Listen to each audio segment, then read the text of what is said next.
Okay, returning now to our top story about a proposed pipeline from Alberta to BC's northwest coast and the memorandum of understanding that was announced yesterday between Prime Minister Mark Carney and the Premier of Alberta, Danielle Smith.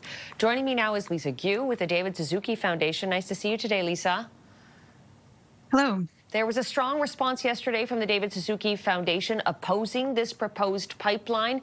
We've also seen opposition from BC's Premier David Eby, as well as the coastal First Nations in British Columbia. Despite that, we're seeing a lot of encouragement from people in Alberta. What do you make of these opposing views, and what will happen next? It's hard to see yesterday's MOU between the federal government and the government of Alberta as anything other than pandering to a polluting industry. Definitely a very disappointing setback for climate action in this country. Doubling down on fossil fuels is simply not in the national interest at a time when Canadians across the country are feeling increasing impacts of climate change. Instead, we need to be rushing towards an energy transition. Among the people we spoke with yesterday was Gary Marr, who is the former Environment Minister of Alberta, and he said the lifting of the tanker ban on the northwest coast, which is one of the conditions that would happen if this pipeline were to be carried out, should not be as much of a concern as people may think it is, because he says, quote, it's not the 1980s anymore. Do you buy that line?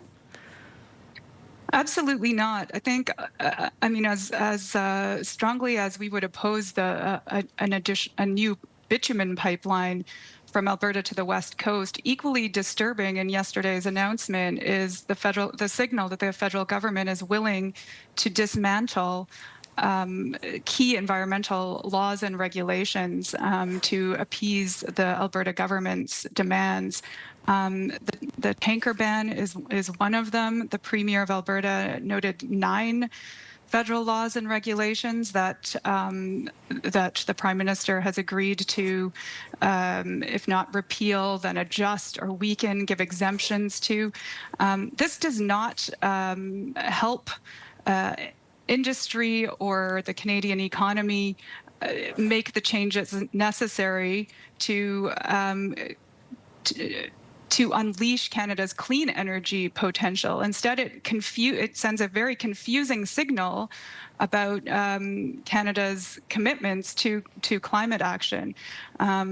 Because we heard just as recently as last week that the Prime Minister say his government remains committed to meeting Canada's international climate obligations, and then this huge step backwards just a few days ago, and now, or just yesterday, just a few days later, and now a big question mark over key regulations that that industries bank on in order to make investment decisions. If I may, Danielle Smith has consistently referred to 9 bad laws. There are proposed changes to 7 of them, not all 9. However, no less significant of 7 of them will be changing. We did hear late yesterday of the resignation of former Environment Minister Steven Guilbeault from Cabinet. He currently, well, until yesterday, held a Cabinet position. What do you make of his resignation and the signal that that sends? It's very disappointing, of course, that to